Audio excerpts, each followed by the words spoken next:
आइए मित्रों, हमारे YouTube चैनल स्वाध्याय में आपका हार्दिक स्वागत, अभिनंदन। आज हम आपके लिए लेकर आए हैं कर्म कथा इस शीर्षक पर प्रेरणादायक ज्ञानवर्धक ज्ञान चर्चा। अगर आपने हमारे चैनल को लाइक और सब्सक्राइब नहीं किया है तो आपसे निवेदन है, कृपया चैनल को लाइक और सब्सक्राइब अवश्य करें।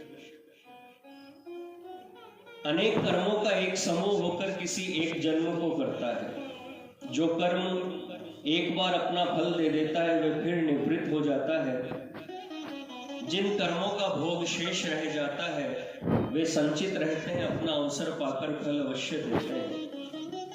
कोई कर्म समूह भी अनेक जन्मों का भोग नहीं देता, किंतु फल देने तक बहुत जन्मों तक ठहरा रह सकता है। एक कर्म से एक जन्म अथवा अनेक जन्म नहीं होते। कोई कर्म ऐसे होते हैं जो जिस जन्म में किए जाते हैं वे अपने अति तीव्र वेग से उसी जन्म में फल देते हैं। इनका नाम दृष्ट जन्म वेदनीय है। इन तत्काल फल देने वाले कर्मों का फल दो प्रकार का होता है। जैसे एक में आयु और भोग दोनों फल मिलते हैं और एक में केवल भोग ही होता है। ये कर्म से द्विपाक तथा एक विपाक कहते हैं।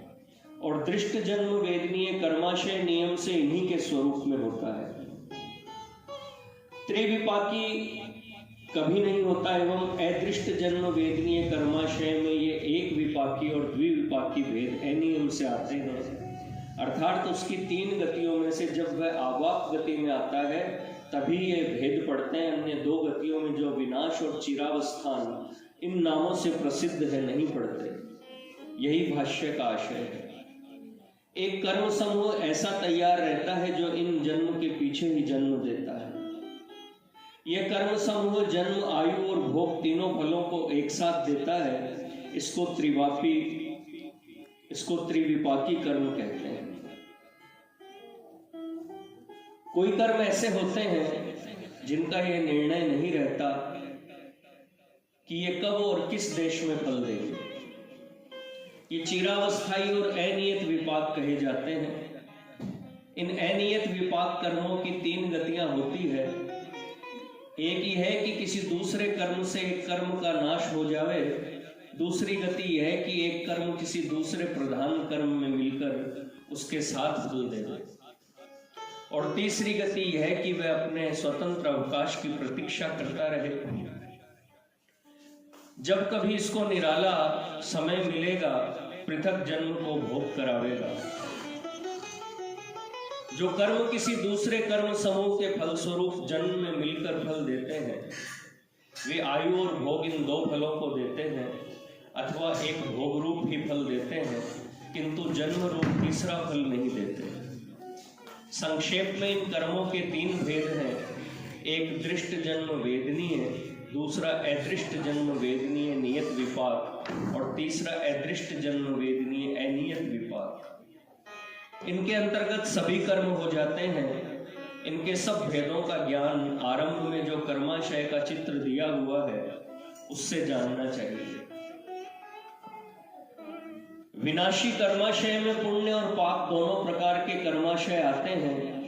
कोई निषिद्ध कर्म ऐसे भी शास्त्रों में बताए हैं जो पहले के संचित पुण्य कर्म हैं उनको भी नष्ट कर देते हैं। जैसे कर्मनाशा नदी के जल के स्पर्श से, करतोया नदी के लंघन से, गंडकी नदी को भुजाओं के द्वारा तैरने से और कोई ऐसी भी वस्तु है जिनके नाम के बोलने से धर्म की हानि होती है।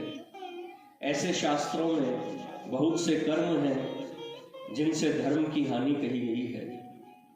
एवं पाप कर्माशय का नाश भी पुण्य कर्म से हो जाता है।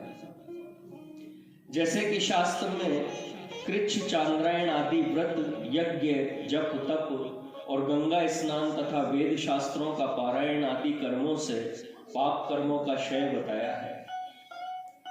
इसी प्रकार पुण्य और पाप दोनों प्रकार के कर्मों का नाश एक तत्व ज्ञान रूप उपाय से ही हो जाता है।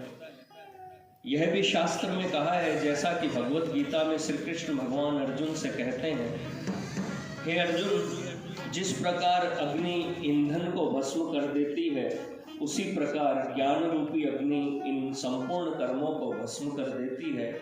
एवं हरि की शरणागति से भी कर्मों का नाश श्रीमद् भगवत गीता में कहा है।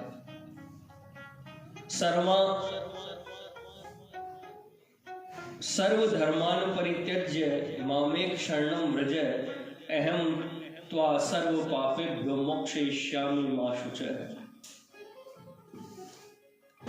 हे अर्जुन, सब धर्म अधर्मों को त्याग कर मेरी एक की शरण में आ जा, मैं तुझे सब पापों से, सब कर्मों के भोगों से मुक्त करूंगा। हरिस्मरण से कर्मनाश, यस्य स्मरण मात्रेण जन्म संसार बंधनात् विमुच्यते नमस्तस्मै विष्णवे प्रभ विष्णवे। जिनके स्मरण मात्र से जन्म के प्रबंध रूप बंधन से प्राणी का मोक्ष होता है, उस विष्णु सर्वशक्तिमान को नमस्कार है। यह जन्म संसार बंधन शुभ अशुभ कर्मों का ही नाम है। कर्मों की समाप्ति होने के पश्चात कोई भी ऐसी वस्तु और नहीं है जो इसको भव सागर में फिर बांध सके।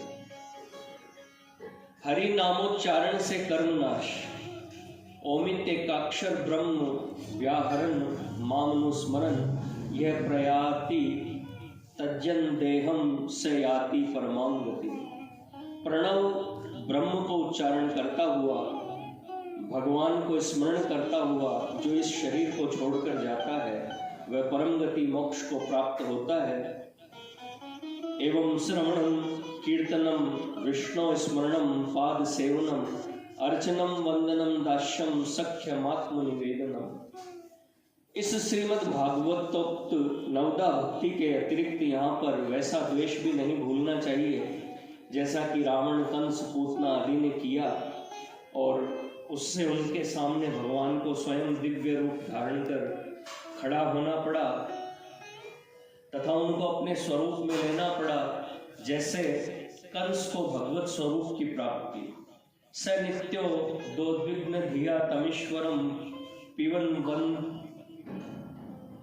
वदन्वा विचरन स्वपनन श्वसन ददर्श चक्रायुध मग्र तोये सदैव रूपम दुर्वाप माप। उस कंस ने नित्य निरंतर ही उद्विग्न बुद्धि से पीते, बोलते, विचरते, सोते और श्वास लेते हुए सामने सुदर्शन चक्र को हाथ में लिए उस भगवान को ही देखा और फिर अंत में उसी योगियों के दुर्लभ रूप को प्राप्त किया। पूतना राक्षसी की सदगति, पूतना लोक बाल अग्नि राक्षसी रुधिराशना जिघांसयापि हरे स्तनम दत्त्वा सद्गतिम किम पुनः श्रद्धया भक्तया कृष्णाय परमात्मने यच्छन प्रियतमम किम नो रक्तास्तन मातरो यथा। संसार के बालकों को नाश करने वाली, रुधिर भोजन करने वाली राक्षसी पूतना हत्या करने की इच्छा से भी हरि को स्तन चूंची देकर सद्गति को प्राप्त हुई। स्वयं घृणित और आई भी मारने की इच्छा से तो भी उसकी सद्गति। जो श्रद्धा भक्ति से श्री कृष्ण परमात्मा के अर्थ अत्यंत प्रिय आचरण करते हैं, जैसे कि उनकी माताओं ने किया, उनकी सद्गति हो तो उसमें कहना ही क्या है। अघासुर की सद्गति, पीना ही भोगोत्थित मद्भुतम मह ज्योति स्वधामना ज्वलय दिशो दशः प्रतीक्ष खेवस्थित मिश निर्गमम विवेश तस्मिन् निशताम दिवोकसाम। उस अघासुर के बड़े भारी सर्प रूप शरीर से निकली हुई बड़ी ज्योति दसों दिशाओं को अपने तेज से प्रकाशित करती हुई आकाश देश में भगवान के मुख को देखकर देवताओं के देखते हुए उसमें प्रवेश कर गई। अब हम इस कर्मनाश के प्रसंग के साथ ही एक श्लोक पढ़कर, जो विशेष रूप से भक्तों को अति प्रिय है, निबंध को समाप्त करते हैं। सर्वात्मा भक्त वत्सल भगवान इससे प्रसन्न होकर सब प्राणियों के हृदय में अपनी अनन्य भक्ति का विस्तार करें। अहो बकियम स्तन कालकूटम जिघान सया पाये तप्य साध्वी लेबे गतिम धात्रे युचिताम ततोन्यम कम वा दयालु शरणम व्रजेम। मित्रों, यह थी कर्म कथा इस शीर्षक पर प्रेरणादायक ज्ञानवर्धक ज्ञान चर्चा। अगर आपको हमारा चैनल पसंद आए तो इसे लाइक और सब्सक्राइब अवश्य करें। धन्यवाद।